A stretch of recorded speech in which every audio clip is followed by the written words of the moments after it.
नमः शिवाय। शिवजी सदा सहाय। ओम नमः शिवाय। गुरुजी सदा सहाय। रुद्र संहिता के पार्वती खंड का 44वां अध्याय। मैना का विलाप, शिव के साथ कन्या का विवाह न करने का हठ, देवताओं तथा श्री विष्णु का उन्हें समझाना तथा उनका सुंदर रूप धारण करने पर ही शिव को कन्या देने का विचार प्रकट करना। ब्रह्मा जी कहते हैं, नारद जब हिमाचल प्रिया सती मैना को चेत हुआ तब वह अत्यंत क्षुब्ध होकर विलाप एवं तिरस्कार करने लगी। पहले तो उन्होंने अपनी पुत्रों की निंदा की, इसके बाद वह तुम्हें और अपनी पुत्री को दुर्वचन सुनाने लगी। मैना बोली, मुने, पहले तो तुमने ये कहा कि शिवा शिव का वरण करेगी, पीछे मेरे पति हिमवान का कर्तव्य बताकर उन्हें आराधना पूजा में लगाया, परंतु इसका यथार्थ फल क्या देखा गया? विपरीत एवं अनर्थकारी। दुर्बुद्धे देवऋषि, तुमने मुझ अधम नारी को सब तरह से ठग लिया। फिर मेरी बेटी ने ऐसा तप किया जो मुनियों के लिए भी दुष्कर है। उसकी उस तपस्या का यह फल मिला जो देखने वालों को भी दुख में डालता है। हाय, मैं क्या करूं, कहाँ जाऊं, कौन मेरे दुख को दूर करेगा? मेरा कुल आदि नष्ट हो गया, मेरे जीवन का भी नाश हो गया। कहाँ गए वे दिव्य ऋषि? पाऊं तो मैं उनकी दाढ़ी मूछ नोच लूं। वशिष्ठ की वह तपस्विनी पत्नी भी बड़ी धूर्ता है। वह स्वयं इस विवाह के लिए अगुआ बनकर आई थी। न जाने किन किन के अपराध से इस समय मेरा सब कुछ लुट गया। ऐसा कहकर मैना अपनी पुत्री शिवा की ओर देखकर उन्हें कटुवचन सुनाने लगी। अरे दुष्ट लड़की, तूने ये कौन सा कर्म किया जो मेरे लिए दुखदायक सिद्ध हुआ? तुझ दुष्ट ने स्वयं ही सोना देकर कांच खरीदा है, चंदन छोड़कर अपने अंगों में कीचड़ का ढेर पोत लिया। हाय हाय, हंस को उड़ाकर तूने पिंजड़े में कौवा पाल लिया, गंगा जल को दूर फेंककर कुएं का जल पिया, प्रकाश पाने की इच्छा से सूर्य को छोड़कर यत्न पूर्वक जुगनू को पकड़ा, चावल छोड़कर भूसी खा ली, घी फेंक कर मोम के तेल का आदर पूर्वक भोग लगाया, सिंह का आश्रय छोड़कर सियार का सेवन किया, ब्रह्म विद्या छोड़कर कुतिस गाथा का श्रवण किया। बेटी, तूने घर में रखी हुई यश की मंगल में विभूति को दूर हटाकर चिता की अमंगल में राख अपने पल्ले बांध ली, क्योंकि समस्त श्रेष्ठ देवताओं और विष्णु आदि परमेश्वरों को छोड़कर अपनी कुबुद्धि के कारण शिव को पाने के लिए ऐसा तप किया। तुझको, तेरी बुद्धि को, तेरे रूप को और तेरे चरित्र को भी बारंबार धिक्कार है। तुझे तपस्या का उपदेश देने वाले नारद को तथा तेरी सहायता करने वाली दोनों सखियों को भी धिक्कार है। बेटी, हम दोनों माता पिता को भी धिक्कार है जिन्होंने तुझे जन्म दिया। नारद की बुद्धि को भी धिक्कार है। सुबुद्धि देने वाले उन सप्तर्षियों को भी धिक्कार है। तुम्हारे कुल को धिक्कार है। तुम्हारी क्रिया दक्षता को भी धिक्कार है तथा तुमने जो कुछ किया उस सबको धिक्कार है। तुमने तो मेरा घर ही जला दिया। ये तो मेरा मरण ही है। ये पर्वतों के राजा आज मेरे निकट न आए, सप्तऋषि लोग स्वयं मुझे अपना मुंह न दिखाएं। इन सब ने मिलकर क्या साधा? मेरे कुल का नाश करा दिया। हाय, मैं बांझ क्यों नहीं रह हो गई?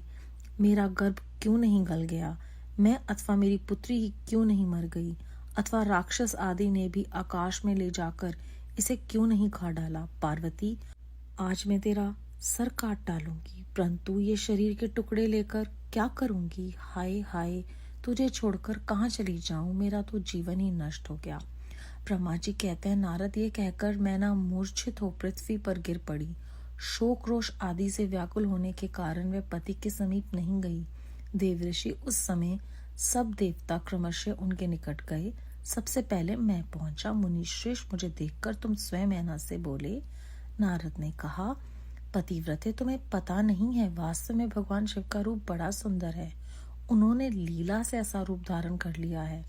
ये उनका यथार्थ रूप नहीं है। इसलिए तुम क्रोध छोड़कर स्वस्थ हो जाओ, हठ छोड़कर विवाह का कार्य करो और अपनी शिवा का हाथ शिव के हाथों में दे दो। तुम्हारी ये बात सुनकर मैना तुमसे बोली, उठो, यहाँ से दूर चले जाओ, तुम दुष्टों और अधमों के शिरोमणि हो। मैना के ऐसा कहने पर मेरे साथ इंद्र आदि सब देवता एवं दिक्पाल क्रमशः आकर यूं बोले, पितरों की कन्या मैंने, तुम हमारे वचनों को प्रसन्नता पूर्वक सुनो। ये शिव निश्चय ही सबसे उत्कृष्ट देवता हैं और सबको उत्तम सुख देने वाले हैं। आपकी पुत्री के अत्यंत दुस्साह तप को देखकर इन भक्त वत्सल प्रभु ने कृपा पूर्वक उन्हें दर्शन और श्रेष्ठ वर दिया है। यह सुनकर मैना ने देवताओं से बारंबार अत्यंत विलाप करके कहा, शिव का रूप बड़ा भयंकर है, मैं उन्हें अपनी पुत्री नहीं दूंगी।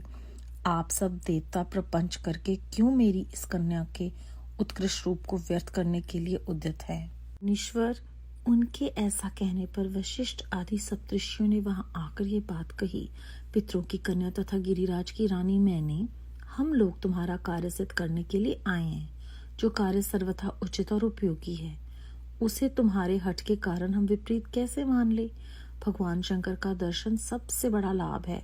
वे दान पात्र होकर स्वयं तुम्हारे घर पधारे हैं। उनके ऐसा कहने पर भी ज्ञान दुर्बला मैना ने उनकी बात मिथ्या कर दी और रुष्ट होकर उनसे कहा, मैं शस्त्र आदि से अपनी बेटी के टुकड़े टुकड़े कर डालूंगी, परंतु उसे शंकर के हाथ में नहीं दूंगी। तुम सब लोग दूर हट जाओ, किसी को मेरे पास नहीं आना चाहिए। ऐसा कह अत्यंत विहल हो विलाप करके मैना चुप हो गई। मुनि वहां उनके इस वर्ताव से हाहाकार मच गया। तब हिमालय अत्यंत व्याकुल हो वहां आए और मैना को समझाने के लिए प्रेम पूर्वक तत्व दर्शाते हुए बोले। हिमालय ने कहा, प्रिय मैंने, मेरी बात सुनो, तुम इतनी व्याकुल क्यों हो गई? देखो तो कौन कौन से महात्मा तुम्हारे घर पधारे हैं। तुम इनकी निंदा क्यों करती हो? भगवान शंकर को तुम भी जानती हो, किंतु नाना नाम रूप वाले शंभू के विकट रूप को देखकर घबरा गई हो। मैं शंकर जी को भली बात ही जानता हूँ, वे ही सबके प्रतिपालक हैं, पूजनियों के भी पूजनीय हैं तथा अनुग्रह एवं निग्रह करने वाले हैं। निष्पाप प्राण प्रिय, हठ न करो, मानसिक दुख छोड़ो, सुव्रते शीघ्र उठो और सब कार्य करो।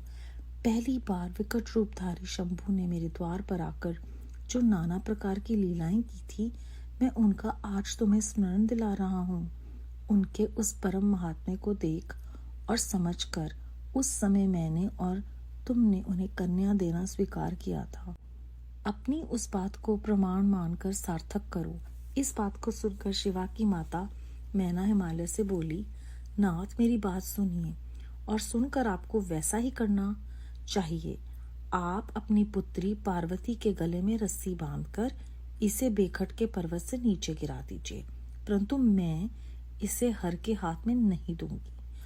अथवा नाथ, अपनी इस बेटी को ले जाकर निर्दयता पूर्वक समुद्र में डुबो दीजिए। गिरिराज, ऐसा करके आप पूर्ण सुखी हो जाइए। स्वामिन, यदि विकट रूपधारी रुद्र को आप पुत्री दे देंगे तो मैं निश्चय ही अपना शरीर दूंगी। मैना ने जब हठ पूर्वक ऐसी बात कही तब पार्वती स्वयं आकर यह रमणीय वचन बोली, माँ, तुम्हारी बुद्धि तो बड़ी शुभकारक है, इस समय विपरीत कैसे हो गई? धर्म का अवलंबन करने वाली भी तुम धर्म को कैसे छोड़ रही हो? ये रुद्रदेव सबकी उत्पत्ति के कारणभूत साक्षात ईश्वर हैं, इनसे बढ़कर दूसरा कोई नहीं है। समस्त श्रुतियों में भी यह वर्णन है कि भगवान शंभु सुंदर रूप वाले तथा सुखद हैं, कल्याणकारी महेश्वर समस्त देवताओं के स्वामी तथा स्वयं प्रकाश हैं। इनके नाम और अनेक रूप हैं। माता जी श्री विष्णु और ब्रह्मा आदि भी इनकी सेवा करते हैं। ये सबके अधिष्ठान हैं, कर्ता हर्ता और स्वामी हैं। विकारों की इन तक पहुंच नहीं। ये तीनों देवताओं के स्वामी अविनाशी एवं सनातन हैं। इनके लिए ही सब देवता किंकर होकर तुम्हारे द्वार पर पधारे हैं और उत्सव मना रहे हैं। इससे बढ़कर सुख की बात और क्या हो सकती है? अतः पूर्वक उठो और जीवन सफल करो। मुझे शिव के हाथ में सौंप दो और अपने गृहस्थ आश्रम को सार्थक करो। माँ, मुझे परमेश्वर शंकर की सेवा में दे दो। मैं स्वयं तुमसे ये बात कहती हूँ, तुम मेरी इतनी सी ही विनती मान लो। यदि तुम इनके हाथ में मुझे नहीं दोगी तो मैं दूसरे किसी का वरण नहीं करूंगी, क्योंकि जो सिंह का भाग है उसे दूसरों को ठगने वाला सियार कैसे पा सकता है। माँ, मैंने मन, वाणी और क्रिया द्वारा स्वयं हर का वरण किया है, हर का ही वरण किया है। अब तुम्हारी जैसी इच्छा हो वह करो। ब्रह्मा जी कहते हैं, नारद, पार्वती की ये बात सुनकर शैलेश्वर प्रिया मैना बहुत ही उत्तेजित हो गई और पार्वती को डांटती हुई दुर्वचन कहकर रोने तथा विलाप करने लगी। तदनंतर स्वयं मैंने तथा सनकादिक सिद्धों ने भी मैना को बहुत समझाया, परंतु वह किसी की बात ना मानकर सबको डांटती रही। इसी बीच में उनके दृढ़ एवं महान हठ की बात सुनकर शिव प्रिय भगवान विष्णु भी तुरंत वहां आ पहुंचे और इस प्रकार बोले। श्री विष्णु ने कहा, देवी, तुम पितरों की मानसी पुत्री एवं उन्हें बहुत ही प्यारी हो, साथ ही गिरिराज हिमालय की गुणवंती पत्नी हो। इस प्रकार तुम्हारा संबंध साक्षात ब्रह्मा जी के उत्तम कुल से है। संसार में तुम्हारे सहायक भी ऐसे ही हैं। तुम धन्य हो। मैं तुमसे क्या कहूँ। तुम तो धर्म की आधारभूता हो, फिर धर्म का त्याग कैसे करती हो। तुम ही अच्छी तरह सोचो तो सही। संपूर्ण देवता, ऋषि, ब्रह्मा जी और मैं, सभी लोग विपरीत बात ही क्यों कहेंगे। तुम शिव को नहीं जानती। वे निर्गुण भी हैं और सगुण भी हैं, करूप भी हैं और स्वरूप भी हैं, सबके सेव्य तथा सत्पुरुषों के आश्रय हैं। उन्होंने ही मूल प्रकृति रूपा देवी ईश्वरी का निर्माण किया और उसके बगल में पुरुषोत्तम का निर्माण करके बिठाया। उन्हीं दोनों से सगुण रूप में मेरी तथा ब्रह्मा की उत्पत्ति हुई।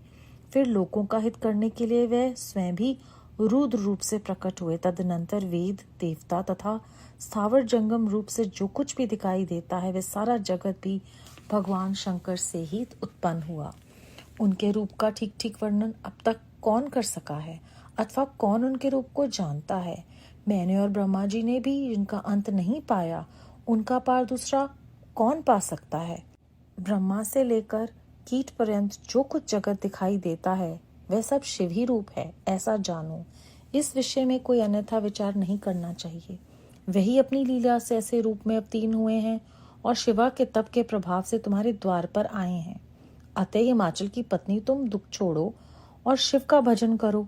इससे तुम्हें महान आनंद प्राप्त होगा और तुम्हारा सारा कलेश मिट जाएगा।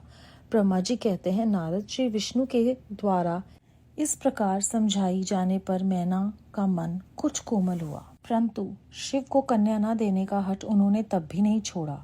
शिव की माया से मोहित होने के कारण ही उन्होंने ऐसा दुराग्रह किया था। उस समय मैना ने शिव के महत्व को स्वीकार कर लिया। कुछ ज्ञान हो जाने पर उन्होंने श्रीहरि से कहा, यदि भगवान शिव सुंदर शरीर धारण कर लें तब मैं उन्हें अपनी पुत्री दे सकती हूँ, अन्यथा कोटि उपाय करने पर भी नहीं दूंगी। ये बात मैं सच्चाई और दृढ़ता के साथ कह रही हूँ। ऐसा कहकर दृढ़ता पूर्वक उत्तम व्रत का पालन करने वाली मैना शिव की इच्छा से प्रेरित हो चुप हो गई। धन्य है शिव की माया जो सबको मुंह में डाल देती है। अध्याय 44 समाप्त। इस अध्याय के आरंभ में जब मैना अपनी पुत्री शिवा को देखकर उनको कटु वचन कहती हैं, तो वो हमें काफ़ी चीज़ें समझा रही हैं सूक्ष्म तरीके से, कि हम चंदन छोड़कर कीचड़ को ले लेते हैं, सोना छोड़कर कांच ले लेते हैं, गंगा जल को फेंककर कुएं का जल पी लेते हैं और प्रकाश पाने की इच्छा से सूर्य को छोड़कर जुगनू को पकड़ लेते हैं और घी को फेंककर मोम के तेल से आदरपूर्वक भोग लगाते हैं। जो सबसे उत्तम बात है वो है ब्रह्म विद्या छोड़कर कुतिस गाथा का श्रवण किया, कि हम जिस प्रकार अपने जीवन में जो हम ग्रहण करेंगे हम वही सीखेंगे।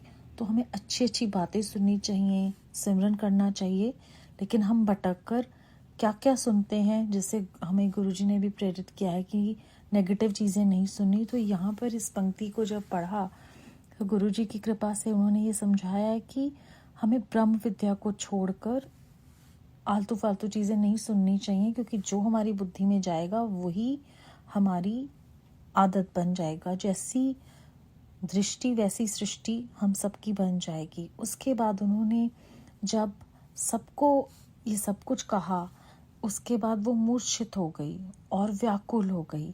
तो नारद जी कहते हैं कि आप क्रोध छोड़कर स्वस्थ हो जाओ। ये दूसरी बार इसी तरह से हमें समझाया गया कि क्रोध जो है वो बीमारी का घर है। हठ छोड़कर आप विवाह कर दीजिए, क्योंकि आपकी पुत्री का तप देखकर ही तो भगवान आए हैं और साक्षात भगवान देवताओं के साथ आए हैं। लेकिन जब हम हठ करते हैं, अहंकार करते हैं, तो हमारी बुद्धि जो है वो सही तरह से काम नहीं करती। और इसी प्रकार मैना जी को सब कहते हैं कि तुम तो बहुत बुद्धिमान हो, आप साक्षात्कार, आप सब कुछ जानती हैं, फिर भी आप ऐसे कर रही हैं। उनको उनकी बेटी भी समझाती हैं, नारद जी भी समझाते हैं, ब्रह्मा जी भी समझाते हैं, लेकिन शिव जी की माया इस प्रकार उनसे सब कुछ करवा रही है, क्योंकि उनके अंदर जो अहंकार हमने पिछले अध्याय में सुना था उससे उन्होंने तोड़ना है। उन्हें ये भी समझाया है कि आप ये देखें कि रुद्रदेव जो है वो सबकी उत्पत्ति के कारणभूत साक्षात ईश्वर हैं। जब पार्वती जी उनको समझाती है और ये भी समझाते हैं कि उनसे दूसरा कोई है ही नहीं। स्मृत श्रुतियों में उनका वर्णन है, वो भगवान बहुत सुंदर हैं, वो केवल लीला कर रहे हैं। और विष्णु जी भी यही कहते हैं कि आप तो इतनी गुणवंती हो, आपका तो संबंध जो है वो ब्रह्मा जी से है, तो ऐसे ही लोग आपके सारे सहायक हैं, आप तो पहले ही धन्य हो।